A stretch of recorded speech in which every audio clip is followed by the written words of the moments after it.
In this video, I will be going over temperature dependence of resistors as well as superconductivity. Also, at the end of this video, I have a music video for superconductivity, so make sure to go to the end and watch it. I promise you will enjoy it. First off, we're going to start off by explaining just the basics of resistance so that we can kind of understand more about resistors. So resistance is equal to voltage divided by current. And this formula is basically just telling us how much opposition to electron flow there is within something. So that's resistance. If we look at a resistor more specifically, and that formula is resistance is equal to resistivity multiplied by length all divided by cross-sectional area. And resistivity, this is just going to be an innate amount of resistance within a material. So it's going to be a constant number that you measure, and it's unique to each different material that you could use. So if we think about this formula in terms of water flowing through a pipe, then this pipe is going to be our resistor, and this water or this wave will be electrons flowing through it. So if we have a pipe with a very long length and a small cross-sectional area, then as a wave tries to pass through it, it's going to go pretty slow. It's going to be hindered because it's going to have a very small cross-sectional area to go through, and it has kind of like a long trip to the other side. But then if we take a pipe that has a short length and a large cross-sectional area, a wave can just go straight through. So it goes much faster and it has less resistance just due to the nature of the pipe. So that is similar to the way that electrons work within a resistor, how they flow through. So if we look at this guy again, if we have a longer length, sides will have more resistance, whereas if we have a larger cross-sectional area, electrons can go straight through, decreasing resistance. Perfect. Then we're going to go on to temperature dependence of resistors. So, in general, if we have a resistor, within the atoms are kind of going to be like just hovering, bouncing, right? Atoms are always in motion. If we increase the temperature of that resistance, our atoms are going to be excited. They're going to be in a higher energy state and they're going to be moving around a ton. So as electrons are trying to pass through this resistor, they're going to hit these atoms and they're going to just kind of deflect them, interfere with them. And it's going to cause the electrons to make it to the other side with less energy because they kind of had to share that energy with the atoms they're bumping into. Whereas if we take a resistor, and if we cool it down, our atoms are going to be moving slower. So as our electrons are bouncing through this resistor, they're going to have less resistance because they've got less interference. These atoms are moving slower, and atoms will have an easier time passing through. With that in mind, we have a formula. So looking at this, resistance of a resistor after a temperature change is equal to the original resistance multiplied by 1 plus temperature coefficient of resistivity multiplied by the change in temperature. The original resistance will be a constant, it's something that you measure at the beginning, and the temperature coefficient of resistivity has already been measured many times by scientists and it's been recorded, and that's going to be unique to certain materials, and it's also another constant. So what we end up changing will be temperature. That's what we manipulate to change resistance. As far as the temperature coefficient of resistivity goes, different materials have different values. So looking at this table, we can see that silver, gold, aluminum, and lead all have roughly the same temperature coefficient. Whereas if we drop down here to mercury, it has a much lower temperature coefficient of resistivity. So that's going to have a lower resistance as a resistor. Whereas if we take carbon or silicon and we mess with the temperature, they have a negative value for the temperature coefficient of resistivity. So if we drop the temperature, make it a negative number, and multiply that by the negative coefficient, that's actually going to increase resistance. So let's look again at our formula. If we drop temperature, so if we have a negative delta T value, and we multiply that by a negative temperature coefficient, that's going to be a positive number, and that's going to increase resistance. Whereas if we have a positive temperature coefficient multiplied by a negative temperature, that will drop resistance.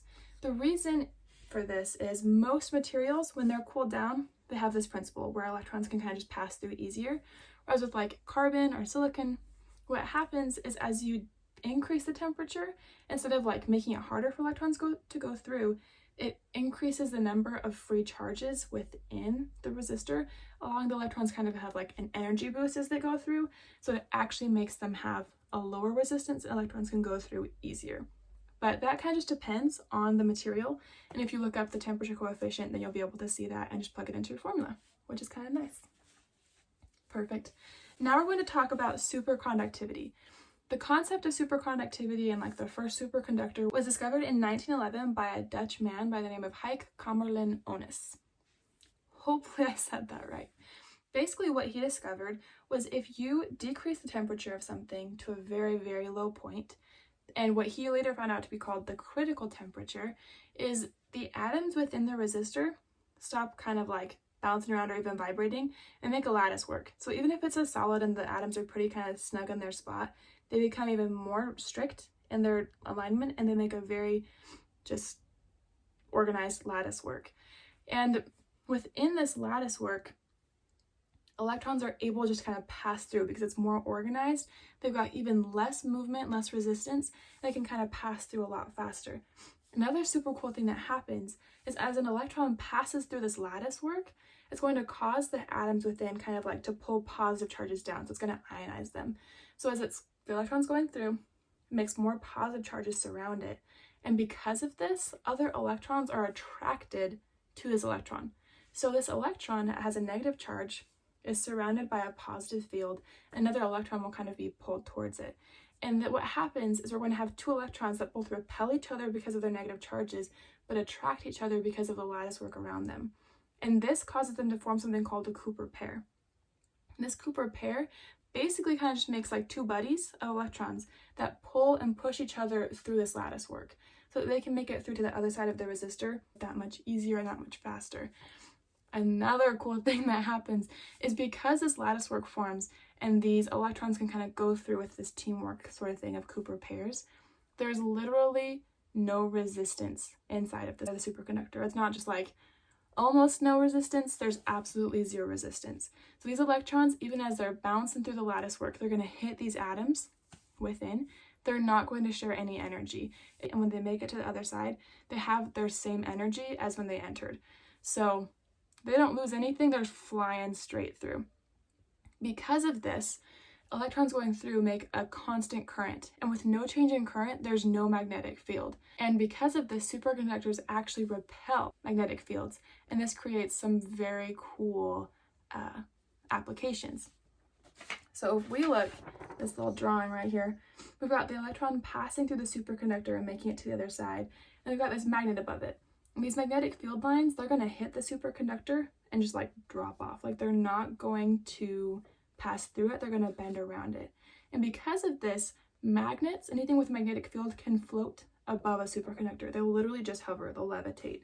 So if you've heard of floating trains, that is a real thing, it's not a myth. And basically, you're going to have a superconductor of either on the train or on the track, and the train will just hover above it. It's frictionless, it can go super quickly, and there's no loss of energy from the electrons flowing through the conductor. This technology is also used in MRIs and HNMR spectroscopy. It's a very cool thing. The reason why it's not like more common is because it's pretty expensive to make something so cold and to get the right material to be able to make it that cold. So it's not like used in households, but it is used in very cool laboratories and sciences. It's pretty cool. And with that, I will let you watch the music video on superconductivity. Hope you have a blast because I had a blast making it. Bye! Yo, resistance. Let's stop it. Superconductivity. Superconductivity. Alright, stop. Put that pen down and listen. Huyck Kamerlin Onnes had inventions, chill stuff, so electrons flow freely, no more resistance. He was like, really? Will they ever stop? Yo, that's a no. No energy loss, just go. Electrons go forever, they straight up fly. They make a Cooper pair so atoms pass them by. Freeze, and you make a lattice work. Electrons won't stop, this ain't a quirk. Current and voltage don't matter a bit. Make it cold, make the temperature fit. Freeze it, don't heat it, the atoms make way. Reach critical temp, this ain't no play. Resistance was a problem, yo, we solved it. Make it real cold so we can resolve it. Superconductivity. Electron superconductivity. Electron superconductivity. Electron superconductivity. You think, why do I need to know this other than to satisfy your feelings of curious? Superconductors make MRIs work. That's totes not the only perk. Along with making pics of your brain, superconductors make floating trains. Conductors and trains is a super cool concept. Physics is dope. And you want to learn more about superconductors. They play with your brain, they're kinda ninja, so cool. Physics students like, dang, if physics were a drug it'd be OTC. Superconductors saved the day on this project. I'm praying for an A. Resistance was a problem, yo, we solved it. Make it real cold so we can resolve it. Superconductivity. Electron superconductivity. Electron superconductivity. Electron superconductivity. Electron.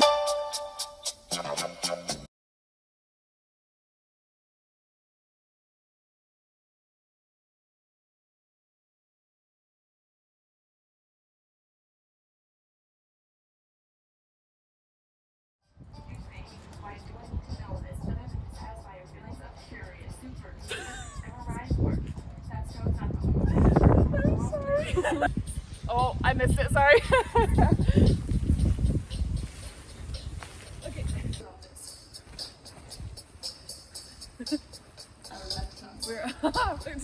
That's hard. Super. Electrons. Electrons.